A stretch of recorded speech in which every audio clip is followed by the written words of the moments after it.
Hello everybody, happy holidays. Hopefully you are watching this on Christmas Day and everything worked out. So this is just my little Christmas gift for all of you. And you read the title, and I'm gonna do something that I always wanted to do, but I didn't really have enough movies to talk about in a single year. But this video is about me talking about movies that are considered rotten on the Rotten Tomato website that I actually really liked. And I know a lot of people hold Rotten Tomatoes to a high regards, and they go to them when they're looking if whether or not a movie is worth watching. And I do the same thing too. But of course, not everybody is going to like every movie, and not everybody is going to hate every movie. And these are just a couple of movies that I found that I ended up liking that the critics on Rotten Tomatoes didn't. First one we're going to talk about is Appendage. This is the Hulu original movie, and it's like a psychological body horror film that has a weird twist. And I actually did a review of this movie, so if you want to go check that out, check it out over there. But I really enjoyed this film, and it gave me those James Wan Malignant vibes. And if you know how I feel about Malignant, you know why I like this movie. And this movie does a weird turn similar to Malignant. I didn't see it coming. The trailer kind of positions the movie as something different, but then when you actually watch it, it's totally different than what you think it's going to be. And it's something that I ended up enjoying quite a bit. This one, I really hope that they release on physical media because I need to watch it. I need to see the behind the scenes. I need to see the making of this. I need to see the mind of the person that created this. But if you are a fan of James Wan's Malignant when it came out, and you are like me and other 5 people that actually liked that movie, then I think this one is going to be a treat for you. The Nun. Now, this was a sequel to a really bad movie. Now, The Nun, the first film, I can't really save that film or say anything that was like positive about it other than the nun itself, the character.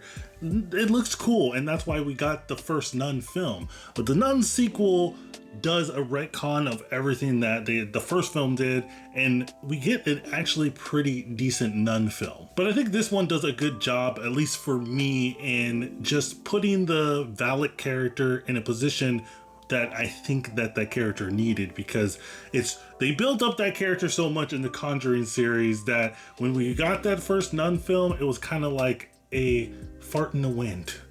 You know, it's not really pleasant. I did see the criticism of this film being a little bit too heavy in the supernatural element rather than being based in reality, a little reality like the first 2 Conjuring films. But if you're a fan of that and you like a little bit of cheese on your horror films, then I think this one is going to be a good one. And the next film I'm going to talk about is probably surprising to a lot of you, and it's actually, as of the recording of this video, 1 point away from being fresh on Rotten Tomatoes, and that is the Super Mario Bros. Movie. I know it's kind of weird to think about a movie as successful as the Super Mario's movie is rotten on Rotten Tomatoes, but it happens sometimes, and I really enjoyed this movie. It's not the best story, it's not the most original story, but I mean, it's Super Mario, and his story's kind of old and it's kind of repetitive. It's the same thing, but I did like the changes that they did for this film. And I know the big thing that people came into this movie with is Mario's voiced by Chris Pratt. Does it affect the movie?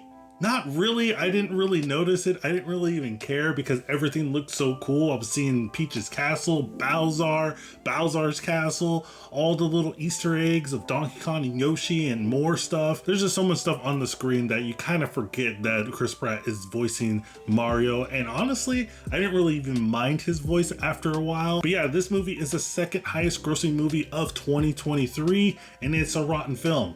So, I mean, again, like I said, it's rotten doesn't necessarily mean it's bad. But if you are a fan of Mario, in the very least, if you ever played a Mario game, I think you want to go check this one out because it's Mario on the big screen again. I mean, we did have that one Mario movie that I grew up on for a while. Still love it for different reasons, but compared to that one, this one's amazing. And the next film that I'm going to be talking about that I actually really liked, it might be the most controversial one on this list, and that is Ant-Man and the Wasp: Quantumania. Now, I know what you're saying. This one is probably the worst Marvel film out there, but hear me out.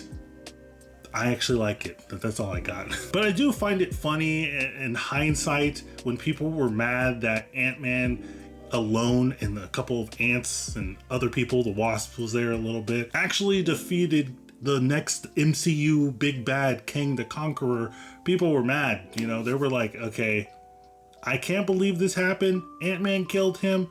Why are you portraying this guy as the big bad because it's King the Conqueror and he was only beaten by Ant-Man? And I kind of understood what people were saying because in the freaking movie, he actually said, oh, I beat Thor, I beat Captain America, I beat a whole bunch of Avengers.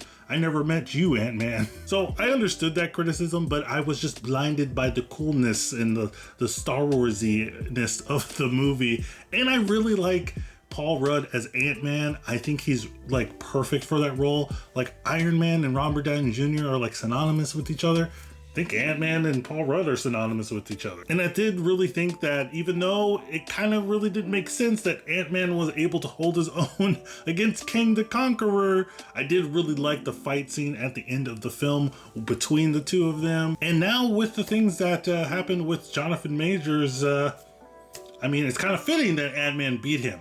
Right? Thank you, Ant-Man. Thank you, Spider-Man. But I don't think I'm alone. Judging by the audience score on Rotten Tomatoes, a lot of people actually like this movie. It didn't translate into the box office because I think that's another story in its own, because just how Marvel has been handling their properties lately. But if you're like me and you like Ant-Man and the Wasp and you like Paul Rudd, I think this is going to be just another one that you're going to enjoy. And the last film on this list that is rotten, but I actually liked, is Slaughterhouse. Now this one, I kind of was not surprised that this movie is rotten on Rotten Tomatoes, because most of the critics on that website are, you know, this isn't the kind of stuff that they watch or appreciate, right? This is the stuff for me. This is the stuff for me and you, the people that actually like these B movie creature feature films. I love that stuff. And when I saw the trailer for this film, I knew automatically that I was going to love it, no matter how it ended up being.